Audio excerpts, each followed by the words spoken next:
کاپ 27 implementation جو سمٹ ہوا ہے اس کے کیا نتائج برآمد ہونے جا رہے ہیں، اور پاکستان کی جو کمپنسیشن کے حوالے سے جو استدعا تھی اور جو ڈیفینیٹلی پوری دنیا اس چیز کی معترف بھی ہے کہ پاکستان نے اس قدرتی آفت سے بڑی خوش اسلوبی سے نپٹا تو ہے، لیکن ہمارے جو کیپیسٹی ایشوز ہیں اور جو ہمارے فائنینشیل ایشوز ہیں اور جو دنیا بھر کی رسپانسبلٹیز ہیں اور جس کلائمیٹ جسٹس کی ہم بات کرتے ہیں وہ جسٹس ہمیں کیسے ملے گا، اس پر بات کریں گے۔ عرفان طارق صاحب کا میں نے آپ سے تعارف کروایا، سابق ڈی جی کلائمیٹ چینج، اور اس طرف فرزانہ الطاف صاحب ہیں ڈی جی انوائرمنٹ، ہمارے ساتھ موجود ہیں۔ عرفان طارق صاحب، کیا سمجھتے ہیں آپ اس کاپ 27 کو ذرا کنکلوڈ کیجئے گا سر، کہ اس کے کیا مثبت اثرات مرتب ہوں گے؟ کیا یہ دنیا کو صرف سینسٹائز کرنے کے لیے، کیا یہ کمپنسیشن کے لیے، کیونکہ اقوام متحدہ کے سیکرٹری جنرل نے تو ڈونر کانفرنس جو UN کی جانب سے کروائی جانی تھی اس کا بھی کمٹمنٹ کی ہے کہ وہ بھی بہت جلد ہوگی؟ جی، بسم اللہ الرحمن الرحیم۔ بہت شکریہ، اور بہت امپورٹنٹ سوال ہے کہ اس کاپ پہ جو کہ 27واں سیشن ہے اس کا کس طرح سے ہماری کیا ایکسپیکٹیشنز ہیں۔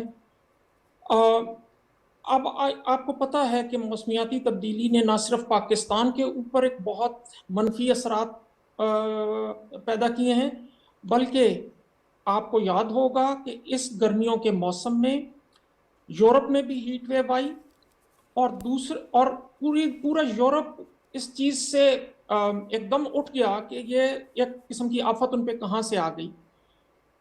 اس کے علاوہ جو سائنٹیفک اسیسمنٹ ہے وہ یہ کہہ رہی ہے کہ یہ دہائی ایکشن کی دہائی ہے۔ اگر اس میں ہم نے ایکشن نہ لیا تو یہ موسمیاتی تبدیلی، جس کو انگلش میں irreversible کہتے ہیں، اس کو دوبارہ سے نارمل کی طرف نہیں لایا جا سکے گا۔ اس کے کہنے کا مقصد یہ ہے کہ اس تبدیلی کی وجہ سے اس کرۂ ارض پہ زندگی ناممکن ہو جائے گی۔ اب یہ اس کی ریئلائزیشن تو اب سب میں ہے، اور جس طرح آپ کا سوال تھا کہ کیا یہ کاپ صرف ریئلائزیشن کے لیے، نہیں، یہ کاپ ریئلائزیشن کے لیے نہیں ہے، یہ کاپ ایکشن کے لیے ہے۔ جو کلائمیٹ سائنس نے ہمیں ٹائم فریم دیا ہے، اور جس ٹائم فریم کو بہت تیزی سے لوز کیا جا رہا ہے، اس میں یہ ایکشن لینے پڑیں گے، اور خاص طور پہ ترقی یافتہ ممالک کو۔ آپ نے دو چیزوں کا ذکر کیا کہ اس میں کیپیسٹی اور ریسورسز کا۔ میرا خیال میری گزارش یہ ہوگی کہ دنیا نے اس کو ریئلائز کر لیا۔ اس کے لیے جس طرح آپ نے کہا، سیکرٹری جنرل بھی ہمارے ساتھ کھڑے ہیں، پاکستان کے ساتھ کندھے سے کندھا ملا کے کھڑے ہیں، اور انہوں نے بھی پاکستان کے جو حالات ہیں اس کے اوپر ڈونرز کانفرنس کرنے کے لیے بھی کہا ہے۔ میرا خیال ہے کہ ہمیں اب اپنی تیاری اتنی مکمل کر لینی چاہیے کہ جیسے ہی یہ فنڈ قائم ہو اور ڈونرز کانفرنس ہو، ہمارے پاس ایک پورا ورک پلان ہو، ہم کس طرح سے، کس ڈائریکشن میں، کس صوبے میں، کس ڈسٹرکٹ میں کیا کام کرنے جا رہے ہیں۔ تو یہ جہاں پہ انٹرنیشنل کمٹمنٹس کا تعلق ہے، اسی طرح سے ہمیں اپنا ہوم ورک بھی پورا مکمل کرنا چاہیے۔ اور یہ بہت بڑی اپرچونٹی، جس طرح پاکستان پہ یہ ڈیزاسٹر آیا، اس کو اب ڈیزاسٹر تو آ چکا، ہمیں اس کو ایک اپرچونٹی میں کنورٹ کرنا چاہیے۔ پوری دنیا ہماری طرف دیکھ رہی ہے، UN سیکرٹری جنرل خود یہاں پر آئے اور انہوں نے بھی پاکستان کے ساتھ ہمدردی کا اظہار کیا۔ آپ دیکھ رہے ہیں کہ وہاں پہ PM کی جس سے بھی ملاقات ہوئی، وہاں پر بھی یہ موضوع زیر بحث آیا۔ تو اس وقت دنیا پاکستان کے ساتھ کھڑی ہے، اور ہمیں یہ ایکشن آگے، یعنی آپ یہ سمجھتے ہیں کہ اقوام متحدہ کے سیکرٹری جنرل سمیت بین الاقوامی دنیا پاکستان کے اس موقف کی تائید بھی کرتی ہے اور ہمارے ساتھ کھڑی ہے، لیکن وہ جو عملی اقدامات ہیں اس کے حوالے سے بھی میں مزید بھی آپ سے بات کروں گا۔ فرزانہ الطاف صاحبہ، آپ کی طرف آؤں گا۔ یہ جو ہم کاربن ایمیشن کی بار بار بات کرتے ہیں کہ ہم زہریلی گیس ہو یا اس کا اخراج ہو، اس میں ہمارا کنٹریبیوشن 0.122% بھی نہیں ہے، آپ نہیں سمجھتی کہ ہمیں بہت ساری احتیاطی تدابیر بھی اختیار کرنی ہوں گی، کیونکہ نیچر بھی کروٹ لیتی ہے اور نیچر کا بھی بہت اس میں عمل دخل موجود ہے۔ جہاں گلوبل وارمنگ کی بات کی جاتی ہے، درجہ حرارت بڑھنے کی بات کی جاتی ہے، وہیں پہ 40 سے 50 سالوں میں ایک نیچر جو ہے اس کے کروٹ کا بھی سامنا ہوتا ہے پوری دنیا کو، اور یہ کئی ممالک میں عملی طور پر نظر بھی آیا۔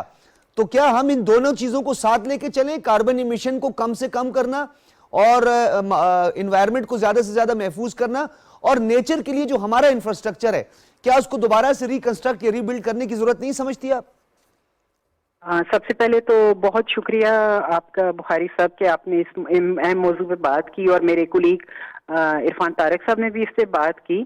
اس وقت واقعی آپ کی باتیں ساری صحیح ہیں، کیونکہ اس سبجیکٹ پہ ہم جتنا بھی ڈیبیٹ کریں وہ کم ہے، اور اس سبجیکٹ کو جتنا بھی لوکل لیول پہ لوگوں کو اویئرنیس کرنے کے لیے یا ان کو اس میں شامل کرنے کے لیے ورکنگ کی جائے کم ہے. جو آپ نے بات کی ہے گلوبل وارمنگ، کاربن ایمیشنز اور ہمارے انیشیٹوز یا ہم لوکل لیول پہ کیا کام کر رہے ہیں، بالکل بجا طور پہ کاربن ایمیشنز میں تو انٹرنیشنل لیول پہ ہماری کنٹریبیوشن لیس دین 0.05% ہے، لیکن سائملٹینیسلی ہم اس سے کتنے امپیکٹ ہو رہے ہیں. سب سے بڑا ایویڈنس اس وقت دنیا کے سامنے، اور آپ نے دیکھا ہوگا COP 27 کی اوپننگ میں بھی جو ڈسپلے کیا گیا، جو موسٹ ولنریبلٹیز ڈسکس کی گئی ہیں، پاکستان کی فلڈنگ کو بڑا ہائی لائٹ کیا گیا وہاں پہ. تو اس میں یہ ہے کہ ہم جو ایک چیز ایکسپیکٹ کر رہے تھے شاید کچھ سالوں میں ہوگی، وہ اس سال ہیپنڈ. کہتے ہیں نا، now climate change is happening, it will not happen any more, it is happening in Pakistan. اور ہم اس کا ڈیزاسٹر اتنا سویر طریقے سے فیس کر رہے ہیں کہ ہمارے لیے اتنا بڑا یہ چیلنج بن چکا ہے. اب کہا جائے کہ فلڈ کیسے رکتے ہیں، تو global warming, green house gases emission, یہ ساری چیزیں انٹر لنکڈ ہیں. اور کہاں پہ ہم نے اپنا مقدمہ لے کے جانا ہے، جو بہت سالوں پہلے ہم انوائرمنٹ کی یا کلائمیٹ چینج کے ایک فینامنا کی بات کرتے تھے کہ یہ چیزیں ہوں گی، اب یہ چیزیں ہو چکی ہیں، اور اب ہمیں think globally and act locally کا کام کرنے کی ضرورت ہے. کہ اس فورم پہ جا کے ہم اس وقت وہاں کوئی ڈائلاگ کرنے نہیں گئے ہوئے، ہم اپنا مقدمہ لڑنے گئے ہوئے ہیں. ہم اپنے لاس اور ڈیمیج، جو سب سے امپورٹنٹ ایک اسپیکٹ ہے، اور ہمارے پرائم منسٹر اور ہماری منسٹر صاحبہ جو وہاں گئی ہوئی ہیں اور پورا ڈیلیگیشن بہت اس پہ اچھی پریپریشن کر کے گئے ہیں. اور جو آپ نے دیکھا ہوگا کل بھی UN کے جنرل سیکرٹری نے پاکستان کے پیویلین کا وزٹ کیا، اور وہاں پہ پوری دنیا میں اس کو کوریج بھی ملی ہے. تو ہم اپنا کیس پریزنٹ کر رہے ہیں. اب ہم فرزانہ صاحبہ، اس میں ایک نقطہ بڑا اہم ہے، آپ بھی جانتی ہیں اچھی طرح کہ اقوام متحدہ کی جو جنرل اسمبلی یا اس کے جو ایجنڈا میں جو بہت زیادہ ڈیبیٹ ہوتی رہی عرصہ دراز سے، فوڈ سیکیورٹی، واٹر ریزروائرز پر دنیا کے خدشات پائے جاتے ہیں، اس کے لیے غیر معمولی اقدامات کی باتیں بھی کی گئی. آپ نہیں سمجھتے کہ کلائمیٹ چینج کو سر فہرست ہونا چاہیے، کیونکہ یہ ایک جڑ ہے، ایک مسئلہ ہے سب سے بڑا، کیونکہ واٹر ریزروائرز اور فوڈ سیکیورٹی جیسا چیلنج اسی کے ساتھ جڑا ہوا ہے. اگر اس پر قابو پا لیں گے تو ڈیفینیٹلی ان دونوں پر بھی ہم قابو پا سکتے ہیں. بالکل آپ کی بات صحیح ہے، اور یہ اس میں کہوں گی کہ کلائمیٹ چینج کی وجہ سے جو آئس برگ فینامنا کے طور پہ ہم کہتے ہیں نا کہ اپیرنٹلی نظر آنے والے ڈیمیج کم ہوتا ہے اور ہڈن ڈیمیج زیادہ ہے. ابھی اس دفعہ ملک میں ہم کہنے کو تو بظاہر فلڈ آئے ہیں پاکستان میں، لیکن اس فلڈ کی وجہ سے ہمارے کتنے ڈرنکنگ واٹر ریسورسز ڈیمیج ہو چکے ہیں. جہاں 33 ملین پاپولیشن افیکٹ ہوئی ہے، ان کے لیے کتنے ہمارے ایگریکلچر لینڈ ڈیمیج ہو چکی ہے. اس سے ہماری کون سی کھڑی فصلیں تباہ ہو گئی ہیں. تو آٹومیٹیکلی یہ اگلے 1-1.5 سال میں ہماری فوڈ سیکیورٹی کا ایشو بڑا امپورٹنٹ بن چکا ہے.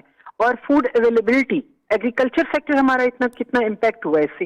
یہ سارے ڈیمیج اور لاس کی جو ہم بات کر رہے ہیں اس میں یہ یہی ہے کہ اب وہ نہیں ہے کہ اگر سمپل بارش زیادہ ہو گئی ہے تو صرف بارش زیادہ ہوئی ہے. نو، آپ کی لائیولی ہوڈ ڈیمیج ہو جاتی ہے، آپ کی ایگریکلچر، آپ کا واٹر کنزرویشن، واٹر ریسورسز، اور سب سے بڑھ کے پاکستان جیسے ملک میں جہاں انرجی کا ایک بہت بڑا ہمارا کرائسس ہوتا ہے، ہمارا انفراسٹرکچر ڈیمیج ہو گیا ہے، ہمارا روڈ نیٹ ورک ڈیمیج ہو گیا ہے.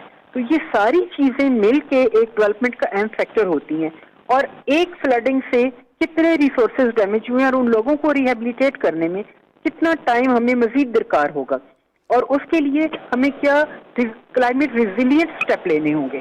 پہلے ہم کہتے ہیں اچھا میں چاہتا ہوں، کیونکہ میں عرفان طارق صاحب سے بھی بڑا ایک اہم نقطہ ہے، کیونکہ آپ انوائرمنٹ سے آپ کا وہ ہے، یہ بتائیے گا کہ یہ جو ریسنٹ ابھی یہ پریڈکشن بھی ہوئی تھی اور پریڈکٹ کیا گیا تھا میٹ آفس کی جانب سے بھی کہ نومبر کے وسط یا دسمبر کی شروع میں تیز بارشیں ہو سکتے ہیں، ہیوی رین فال ہو سکتا ہے، کیا آپ کو لگتا ہے کہ خدا نہ خواستہ اس میں بھی ایک شفٹ اور چینج ضرور آئے گا اس کلائمیٹ چینج کی وجہ سے؟ کیا ہم ایکسپیکٹ کریں کہ ہیوی سنو فال یا رین فال ہو سکتے ہیں؟ بالکل، میٹ ڈپارٹمنٹ ہمارا فورکاسٹنگ ڈپارٹمنٹ ہے اور وہ اس میں بات کر رہے ہیں.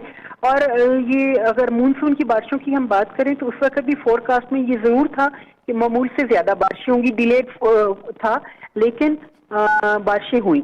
اسی طریقے سے آپ دیکھ لیں آج 9 نومبر ہے، اگر ہم 4 نومبر کا ٹمپریچر دیکھیں پاکستان کا ایوریج تو وہ تقریباً 20 سے ابو جا رہا ہے، اور ود ان 3 to 4 days ہمارا ٹمپریچر جو ہے 16 to 17 کی رینج میں آ گیا ہے. اور یہ فورکاسٹ تھا کہ سڈن ونٹر ہوگا، اور ہمارا سمر پرولونگ ہوا ہے.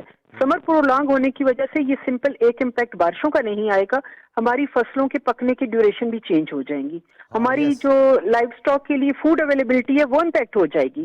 ہماری جو اس وقت گراسز ہوتی ہیں وہ اکٹھی کی جاتی ہیں لائف سٹاک کے لیے، ان میں ڈیفیشنسی آئے گی. یہ اتنی انٹرلنک چیزیں ہیں کہ اب ہمیں کولیکٹیو سوچ کی ضرورت ہے اور کولیکٹیو ایکشن لینے کی ضرورت ہے. اب کوئی بھی آئسولیشن میں اس پہ کام نہیں کر سکتا ہے. ٹھیک ہے، ٹھیک ہے. عرفان طارق صاحب، جس طرح فرزانہ صاحبہ نے بہت سارے پہلوؤں کو اجاگر کیا، یہ جو کلائمیٹ جو جسٹس کی ہم بات کرتے ہیں، ویسے ہماری بیڈ لک تو ہے، تھرڈ ورلڈ کنٹریز کو جسٹس کبھی بھی نہیں ملا، چاہے ڈسپیوٹڈ ٹیریٹریز سے لے کر انسانی حقوق کی بات کر لیں، بہت سارے جسٹس. کیا ہمارا جو یہ انیشیٹو ہے کلائمیٹ جسٹس، کیا اس کو گلوبل انیشیٹو قرار دیا جا سکتا ہے؟ جی بالکل، اس میں تو کوئی دو رائے نہیں ہے. دیکھیے، جو کلائمیٹ چینج کنونشن ہے اس میں دو طرح کی پارٹیز ڈیفائن ہوئی ہیں. ایک ترقی یافتہ ممالک جن کو Annex 1 کہتے ہیں، اور ایک ترقی پذیر ممالک جن کو نان Annex 1 کہتے ہیں. پورا جو کلائمیٹ چینج کا جو مقدمہ یا جو کنونشن ہے اس میں یہ چیز اگری کی گئی ہے کہ یہ سب کچھ ہوا ترقی یافتہ ممالک کی وجہ سے ہے، اور اس کا جو امپیکٹ ہے وہ ترقی پذیر ممالک پہ ہے. اب پاکستان کلائمیٹ چینج سے امپیکٹڈ ممالک میں مسلسل 2 دہائیوں سے اس کے ریڈار پہ فگر ہو رہا ہے. وہ اس لسٹ میں مسلسل 20 سال سے آ رہا ہے. اس کے علاوہ بھی 2-3 ممالک ہیں، اور یہ سب، اور پاکستان اس وقت G77 کا چیئر ہے، جو کہ 135 ممالک کا ایک ترقی پذیر ممالک کا ایک گروپ ہے اور بڑا سٹرونگ گروپ ہے. پاکستان اس آواز کو آگے لے کے چل رہا ہے کہ یہ انتہائی ناانصافی ہوگی کہ کچھ ممالک ترقی کرتے رہیں اور کچھ ممالک ان کی وجہ سے تباہی کی طرف جائیں. تو یہ جسٹس کا نعرہ اور جسٹس کے لیے کمپنسیشن مانگنا. عرفان طارق صاحب، ایک اور جسٹس کی بھی ہمیں آنے والے دنوں میں ضرورت ہوگی. انڈسٹریلائزیشن کے حوالے سے جب گرین انرجی کی بات کرتے ہیں، سبز انقلاب کی بھی ہم بات کرتے ہیں، ڈیفینیٹلی ہونا بھی چاہیے. لیکن ہمارے بھی آڑے آئے گا ایک مسئلہ. انڈسٹریلائزیشن کی بات ہم کرتے ہیں تو ہم تو ابھی تک ترقی پذیر ممالک میں شامل ہیں. ہم نے ترقی یافتہ ممالک کی صف میں بھی تو کھڑا ہونا ہے، تو انڈسٹریلائزیشن بھی تو ہم نے کرنی ہے. تو آپ کو نہیں لگتا ایک محدود کیپیسٹی اور ایک محدود انڈسٹریلائزیشن کے لیے ہمیں کام کرنا ہوگا، اور اس کے لیے ڈیفینیٹلی بین الاقوامی سطح پہ ریکگنیشن بھی چاہیے؟ آپ کی آبزرویشن بالکل ٹھیک ہے. دیکھیے، ہم نے اس طرح سے ترقی نہیں کرنی جس طرح ترقی یافتہ ممالک نے کی. اور انہوں نے کس طرح کی؟ انہوں نے فضا میں، اس گلوبل ایٹماسفیئر میں اتنی کاربن ڈائی آکسائڈ ایمٹ کی، اتنی ٹرانسپورٹ کی وجہ سے، انڈسٹری کی وجہ سے، کہ اب وہ گلوبل ایک امبیلنس کریٹ ہو گیا. ہم نے ترقی اس طرح کرنی ہے کہ نہ ماحول کو فرق پڑے، نہ اور اس کے ساتھ ساتھ لوگوں کی ضروریات بھی پوری ہوتی رہے. اس کو ہم گرین ڈیولپمنٹ، پوری دنیا میں گرین ڈیولپمنٹ کے نام سے جانا جا رہا ہے. اور آپ نے سنا ہوگا اکثر ممالک آج کل میڈیا پہ آتا ہے گرین واشنگ، کہ جو ترقی یافتہ ممالک ہیں انہوں نے ترقی تو کی کہ ہم اس کو انوائرمنٹلی سیف طریقے سے کر رہے ہیں، اور وہ انوائرمنٹلی سیف طریقہ نہیں تھا، اور اس کو گرین واشنگ کا نام دیا گیا کہ انہوں نے ایک نعرہ غلط لگایا، ایک غلط رستہ پکڑا، اور اس پہ انہوں نے ترقی کی جس کی قیمت اب ہمیں بھگتنی پڑ رہی ہے. ہم جب انڈسٹریلائزیشن کریں گے، اس ڈیزاسٹر کی وجہ سے ایک اپرچونٹی جو ہمارے پاس آ رہی ہے، تو کیا لگتا ہے آپ کو کوئی میکنزم ہونا چاہیے عرفان طارق صاحب کہ ایک مخصوص مقدار میں کاربن ایمیشن جو ڈیولپنگ کنٹریز ہے، تھرڈ ورلڈ کنٹریز ہے، ان کے لیے کرائیٹیریا ہونا چاہیے، یا ایک مخصوص کاربن ایمیشن کی اجازت ہونی چاہیے بین الاقوامی سطح پہ؟ دیکھیے، اس وقت جو بجٹ ہے، جو ٹوٹل پوری دنیا کا کاربن بجٹ ہے، وہ تو اتنا زیادہ انہوں نے استعمال کر لیا کہ اب ہمارے پاس اس کو استعمال کرنے کا بہت ایک لمیٹڈ پروپورشن رہ گئی. کیونکہ سر ہم کیسے لائیں گے، ہم اس کو ری بلڈ کیسے کریں گے؟ ہم تو ڈیفینیٹلی اب تو وہ جو ترقی یافتہ ممالک ہیں جو اب اس کرائیٹیریا پر یا اس COP27 یا چلیں لیٹ سپوز پیرس ایگریمنٹ، تمام چیزوں کو بھی سامنے رکھ کے اس پر عمل درآمد کریں گے، لیکن ہمارے لیے بہت مشکل ہوگا. ہم تو دیکھیں، ہم تو پہلے فیز میں ابھی تک داخل نہیں ہیں، تو فیز 2 کی بات ہو رہی ہے کہ وہ انڈسٹریلائزیشن سے، کول سے، تابکاری اثرات والی چیزوں سے یا وہ کیمیکلز جو ماحول میں شامل ہوتے ہیں وہ اسے چھوڑ کر اب گرین انرجی کی طرف جائیں گے، بلو اکانومی کی طرف توجہ دیں گے، گرین ڈیولپمنٹ کی بات کریں گے؟ بالکل، دیکھیے ہم نے تو بلو اکانومی کی طرف سفر شروع کر دیا، ہم نے گریننگ آف انرجی کی طرف سفر شروع کر دیا، اور اس کے علاوہ جو آپ نے پہلے سوال کیا تھا، ہم نے انویسٹمنٹ شروع کر دی اپنے نیچرل کیپٹل میں. ہم کیونکہ بہت زیادہ، جس طرح آپ نے پہلے ذکر کیا، ہمارے ایمیشنز بہت کم ہیں، تو ہماری پاپولیشن 22 کروڑ عوام، اس کو میٹیگیٹ بہت کم ہم کر رہے ہیں، پر کیونکہ ہماری ایمیشنز کم ہیں، ہمیں ضرورت ہے اڈیپٹیشن کی، کہ ہم جو ٹیمپریچر رائز ہو رہا ہے اس کے مطابق اپنے لائف سٹائل، اس کے مطابق اپنی ترقی کو مطابقت دیں. اس کے لیے ہم نے سفر بالکل شروع کر دیا ہے. آپ نے سنا ہوگا کہ ہم بلو کاربن پہ اور بلو اکانومی پہ آگے چل رہے ہیں. ہم نے انویسٹمنٹ شروع کی ہے پلانٹیشن پہ، ہم نے دنیا کا ایک بہت بڑا پلانٹیشن پروگرام شروع کیا ہے. اس کے علاوہ ہم جو اپنا نیچرل کیپٹل ہے ہم اس کو بڑھا رہے ہیں. اب آپ یہ پوچھیں گے کہ اس سے کیا ہوگا، اور یہ ایک عام سائنس ہے، ایک بہت پرائمری لیول کی سائنس ہے. پلانٹیشن اور نیچرل کیپٹل جو ہے وہ کاربن ڈائی آکسائڈ کو ابزارب کرتا ہے اور اس کی جگہ پہ آکسیجن ریلیز کرتا ہے. ہمارے لیے یہ موسٹ ایفیشنٹ اور بہت کاسٹ افیکٹو طریقہ ہے. میرا خیال ہے کہ ہم نے اپنی ڈائریکشن ٹھیک کر لی. اس کو ایک بڑے لیول پہ لے جانے کی ضرورت ہے. اپنے اداروں کو، جس طرح یہ فرزانہ صاحبہ کا ادارہ ہے، اس کو اسٹرینتھن کرنے کی ضرورت ہے تاکہ اس کے اوپر ایکشنز لیے جا سکیں. ہماری ڈائریکشن ہاں، یہ جو آپ کا ایک نقطہ ہے، میں چاہوں گا اسی پہ میں فرزانہ صاحبہ سے پوچھوں گا. یہ آپ نے بڑا ایک اہم سوال اٹھایا ہے. اچھا فرزانہ الطاف صاحبہ، کیونکہ اس کے پیرامیٹرز کا بھی ہمیں پتہ ہے، اس کے علاوہ جو اس کلائمیٹ چینج سے جو ہماری اپنی رسپانسبلٹی ہے، جیسا کہ پہلے بھی کہا کہ تھنک گلوبلی ایکٹ لوکلی. اب لوکلی ہم بات کریں، ایریگیشن انفراسٹرکچر آپ کے سامنے ہے، زبوں عالی کا شکار ہے. ایڈمنسٹریٹو انفراسٹرکچر، کئی نقائص اس کے ہمارے سامنے آتے ہیں. اب اس میں ہم کیا لگی لپٹی بات کریں؟ ایگریکلچر ریسرچ کی بات کریں، وہاں پہ بھی یہی حالت ہے. پلانٹیشن کی بات کریں تو وہاں پہ بھی فارسٹ ہے، وہاں پہ بھی غفلت ہے.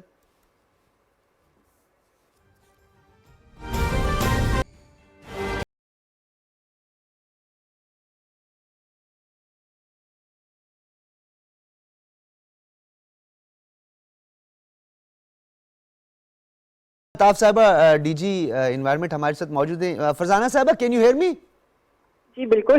میں سوال دوبارہ دہرا دیتا ہوں تاکہ جو ناظرین ابھی ہمارا یہ پروگرام یا شو دیکھ رہے ہیں، ٹرانسمیشن دیکھ رہے ہیں، انہیں بھی سمجھ آئے. آپ نے ایک جملہ بولا کہ تھنک گلوبلی ایکٹ لوکلی.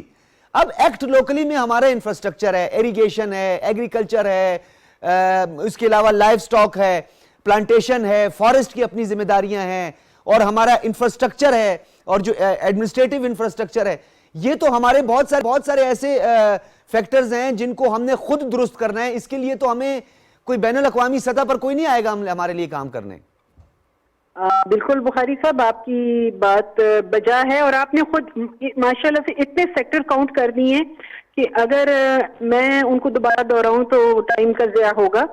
اور کلائمیٹ چینج یا انوائرمنٹل ڈیگریڈیشن ہمارے ملک میں اس طرح سے آ چکی ہے کہ اس کو اب ایڈریس کرنا ہماری پرائم رسپانسبلٹی اور پرائرٹی بن چکی ہے. جیسے ہم مختلف سیناریوں میں بات کرتے ہیں، جبکہ انوائرمنٹل ڈیگریڈیشن کی ہم بات کرتے تھے پہلے جی سالڈ ویسٹ کی یا ایئر کوالٹی کی، اب بیونڈ دس ہم جا چکے ہیں. آپ ابھی بات کر رہے تھے انڈسٹریل سیکٹر کی، کہ پاکستان میں انڈسٹریز کیا کر سکتی ہے. پاکستان انفارچونیٹلی ابھی اس لیول کا انڈسٹریل کنٹری بنا ہی نہیں ہے جہاں پہ ہم اتنی کنٹریبیوشن لیول پہ جا چکے ہوں. لیکن اس کے باوجود ہماری ڈیولپمنٹ میں ایک بہت بڑا کنٹریبیوشن ہوتا ہے انڈسٹریل سیکٹر کا. اس میں ہم بہت زیادہ سٹیپ لینے کی ضرورت ہے. گرین ریولوشن کی ہم جب بات کرتے ہیں تو ہم نے دیکھنا ہے کہ ہمیں دوسرے ممالک نے کیا ٹارگٹ دیا ہے.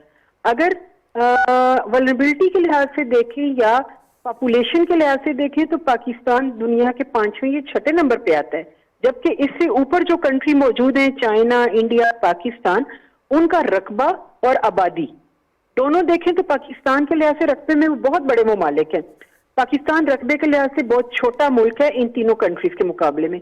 جبکہ یہ چیلنج ایکولی ہم بھی فیس کریں جس طرح سے ان میں فرزانہ الطاف صاحبہ میں چاہتا ہوں آپ یہی ریونیو کیجئے گا. علی سرور نقوی صاحب ہمارے ساتھ اس وقت موجود ہیں, فارمر انویسٹر ہیں. علی سرور نقوی صاحب بہت شکریہ.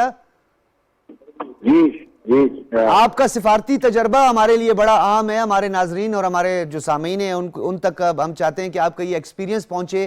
کاپ 27 امپلیمنٹیشن سمٹ کو کس طرح دیکھتے ہیں آپ کے؟ کیا واقعی امپلیمنٹیشن سمٹ ثابت ہوگا محض وہ اقوام متحدہ یا دیگر جو اس کے ذیلی اداروں کے جو سربراہان اجلاس ہوتے منعقد ہوتے ہیں جیسے پیرس ایگریمنٹ کا حال ہوا تھا, یا آپ کو لگتا ہے کہ اس کی کچھ مثبت اثرات مرتب ہونے جا رہے ہیں؟ دیکھیے بات یہ ہے کہ یہ اس طرح کی بات ہے کہ اگر گلی میں کوئی نلکا ہے تو وہ اگر کھلا ہوا ہے پانی بہ رہا ہے تو کوئی نہیں مانتا ہے کہ کس کا قصور ہے. تو اسی طرح یہ جو کلائمیٹ چینج ہے وہ ایک سارے دنیا کے لیے, سارے عالم کے لیے بڑا مسئلہ ہے, اور اس کو جب تک ذمہ داری کوئی قبول نہ کرے تب تک یہ مسئلہ چلتا رہے گا. اب آپ نے پیرس سمٹ کی بات کی ہے, اس کے بعد گلاسگو میں میٹنگ ہوئی ہے, اور اب شرم الشیخ مصر میں ہو رہی ہے. تو یہ بہت مرتبہ یہ چیزیں ڈسکس ہوتی رہی ہیں, اور اب جو ہے نا یہ امپلیمنٹیشن سمٹ ہے, یہ ایک اچھی بات ہے, کیونکہ اس وقت وہ چاہتے ہیں کہ اس پہ کچھ عمل ہو, اور جتنے بھی تجویزیں, پروپوزلز اور پروگرامز جو کہ پہلے اڈاپٹ ہوئے ہیں ان پہ ایکشن ہو. اور پاکستان کی بڑی نمایاں رول پاکستان کا اس وجہ سے ہو گیا ہے کہ پاکستان میں ایک تو کلائمیٹ چینج کی وجہ سے, موسمی تبدیلی کی وجہ سے یہاں پہ بہت ہی برے سیلاب آئے, اور 1/3 ملک کا ہمارا اس سے متاثر ہوا. اور دوسری بات یہ ہے کہ پاکستان ان ملکوں میں ہے جو کہ 10 ایسے ممالک جو کہ سب سے زیادہ متاثر ہوں گے 8ویں نمبر پر ہے. جی ہاں بالکل. تو یہ پاکستان کو یہ کوئی پازیٹیو چیز نہیں ہے, نیگیٹو ہے, لیکن پاکستان کو اس میں سمٹ میں بہت. نقوی صاحب آپ کو لگتا ہے کہ یہ جو نلکا کھلے نلکے کی ذمہ داری نہیں لی جا رہی تھی, آپ کو لگتا ہے کہ اب یہ نلکا جو ہے وہ سیلاب کی شکل اختیار کر سکتا ہے, اور یہ ترقی یافتہ ممالک جو ہے وہاں پر بھی یہ نلکا کھل سکتا ہے؟ بالکل, اور یہی تو ہے ابھی دیکھیے نا, قدرت کوئی امتیاز نہیں کرتی ہے کہ کون سا ملک کیا ہے. جو قدرت کے اثرات ہوتے ہیں وہ ہر پہ اسی طرح نازل ہوتے ہیں. تو جو مغربی ممالک ہیں وہاں پہ بھی کلائمیٹ چینج کا بہت بڑا اثر آنے لگا ہے اور آئے گا, کیونکہ آرکٹک اور انٹارکٹک جو ہے پگھل رہے ہیں, ان کے گلیشیئرز پگھل رہے ہیں. تو وہ سارے ممالک جو شمالی یورپ کے ممالک ہیں, اسی طرح جو آسٹریلیا ہے جنوبی خطے میں, وہ متاثر ہو سکتا ہے. تو ان پہ بھی اس کا اثر آئے گا. اور اس وقت اب میرا خیال ہے یہ احساس بڑھ گیا ہے اور زیادہ سمجھ میں سب کو آ رہا ہے کہ اس کے لیے کامن فنڈ بنایا جائے, اور اس کامن فنڈ میں جو سب سے متاثر ممالک ہیں ان کو مدد دی جائے کہ وہ اس کے اثرات سے کسی طرح نمٹ سکیں. تو اب یہ ہمارے ملک کو بھی اس میں کافی مدد مل سکتی ہے. علی سرور نقوی صاحب آپ کا بہت شکریہ, آپ کا ایک جو ڈپلومیٹک ایکسپیرینس ہمارے ساتھ شیئر کیا, اور ڈیفینیٹلی اب دنیا بالکل ٹھیک کہہ رہے تھے کہ اب دنیا کو اس کا ادراک کرنا ہوگا, دنیا کو سمجھنا ہوگا. میں فرزانہ الطاف صاحبہ ایک مزید ایڈ کرنا چاہوں گا, ایک بڑا ہی اہم نقطہ ہے, اسے ہم نظر انداز کر دیتے ہیں, زیر بحث نہیں لاتے ہیں. ہم کلائمیٹ چینج سے بولتے ہیں کہ فلیش فلڈ آنا ہے, ڈراؤٹ آنا ہے, ہیوی رین فال ہونا ہے. کیا صرف یہی کلائمیٹ چینج کی وجہ سے ہوتا ہے, یا جس طرح نباتات کچھ عرصے کے لیے منتقل ہو جاتی ہیں انوائرمنٹ میں, سمندر کے اندر جو مخلوقات ہوتی ہیں وہ ایک کئی سالوں کے بعد جو ہے وہ سفر کرتی ہیں, طویل سفر کرتی ہیں, ان کو اس بات کی سمجھ ہوتی ہے, اللہ پاک نے ان کو ایک حص دی ہوئی ہے. کیا صرف ہم یہی سمجھیں کہ بس 2 سے 3 معاملات ہیں کلائمیٹ چینج سے ہمیں یہی نقصان پہنچائیں گے, یا اور بھی ہے بہت کچھ؟ بخاری صاحب, میں نے جیسے شروع میں ایک لفظ بولا تھا آئس برگ فینامنا, ہاں کہ اپیرنٹلی آئس برگ کے اوپر چھوٹی سی ٹپ نظر آتی ہے, وہ جتنا بڑا آئس برگ اندر چھپا ہوتا ہے وہ ہمیں نظر نہیں آتا. آپ یہ دیکھیں کہ اگر میں اور آپ یا ڈاکٹر عرفان صاحب اپنے بچپن کا وقت یاد کریں تو ہم جگنو دیکھا کرتے تھے. آج کل وہ جگنو ہمیں کہاں نظر آتے ہیں؟ ہم تتلیاں دیکھتے تھے پارک میں, بالکل صحیح کہہ رہی کہاں ہیں. نظر آ رہی ہیں؟ اگر اپنے ارد گرد کے ماحول کو ہم دیکھیں تو میں یہ کہوں گی کہ ایک چھوٹے سے چھوٹا کیڑا یا اشرات الارض سے لے کے کوئی ایک پرندہ یا کوئی بھی چیز جو اس سے امپیکٹ ہوتی ہے. اگر انسان تھوڑی دیر زیادہ دیر گرمی میں کھڑا رہے تو فوراً اس کو جگہ چینج کرنے کی ضرورت پڑتی ہے کہ ٹیمپریچر زیادہ ہو گیا. تو یہ باقی جو خدا کی قدرت ہے اس میں بھی یہ ہم بگاڑ پیدا کر رہے ہیں. تو یہ ڈیفینیٹلی, جیسے میں نے کہا جگنو نظر نہیں آتی, تتلیاں نظر نہیں آتی, تو آپ یہ دیکھیں کہ یہ تو بڑے چھوٹے چھوٹے اشرات ہیں, ان پہ اتنا اثر ہوا ہے تو باقی چیزوں پہ کتنا اثر ہو رہا ہوگا. اسی طرح ایک اور بڑی اہم چیز جو پاکستان کے کانٹیکس میں ایک اور ہم اپنا کیس کاپ 27 میں لے کے گئے, لیونگ انڈس. کہ انڈس ہمارا ایک لیونگ سسٹم ہے اور تقریباً 20 کے قریب شہر اس کے کنارے آباد ہیں. ان شہروں کی لائف اور انڈس کی لائف ایک دوسرے پہ انٹر ڈیپینڈنٹ ہے. فرزانہ الطاف صاحبہ, ہم کوشش کریں گے کہ آپ کو خصوصی طور پر اسٹوڈیو میں مدعو کریں, آپ کی قیمتی تجاویز اور آپ کا جو تجربہ ہے اور جو آپ کا ایکسپیرینس ہے اس سے ہم سب استفادہ کریں. بہت شکریہ, آپ نے ہمیں وقت دیا. عرفان طارق صاحب, سابق ڈی جی کلائمیٹ چینج, آپ کا بھی بہت شکریہ. اور علی سرور نقوی صاحب بھی ہمارے ساتھ موجود تھے, آپ کا ایک ڈپلومیٹک ایکسپیرینس تھا جو آپ نے ہمارے ساتھ شیئر کیا. کاپ 27 یا امپلیمنٹیشن سمٹ کی اگر ہم بات کریں تو پاکستان کو اپنا یہ مقدمہ, اپنا یہ مدعا مزید اس میں جدت لانی ہوگی, مزید اس پر بولنا ہوگا, کیونکہ بین الاقوامی سطح پر اس چیز کا تدارک کرنے کی کوششیں کی جا رہی ہیں. اس کا ادراک دنیا کو ہو گیا ہے, کافی حد تک ورلڈ سینسٹائز بھی ہے, لیکن ہم نے ابھی بھی غیر معمولی فیصلے کرنے ہیں. ہم نے اپنی استعداد کو دیکھ کر, اپنی کیپیسٹی کو دیکھ کر اور اپنے انفراسٹرکچر کو دیکھ کر بھی کچھ کام کرنا ہے, کیونکہ یہ آج اگر ایسا ہوا ہے, اس سال مونسون میں ہوا ہے, تو خدا نخواستہ اگلے مونسون کے لیے اس سے زیادہ خطرات ہمیں لاحق ہیں, اور اس کے لیے ڈیفینیٹلی ماہرین جو ہے اس کی پریڈکشنز بھی سامنے آئی ہیں. تو ہمیں اس کے لیے غیر معمولی فیصلے کرنے کا وقت آ گیا ہے. اجازت دیجیے, اللہ حافظ.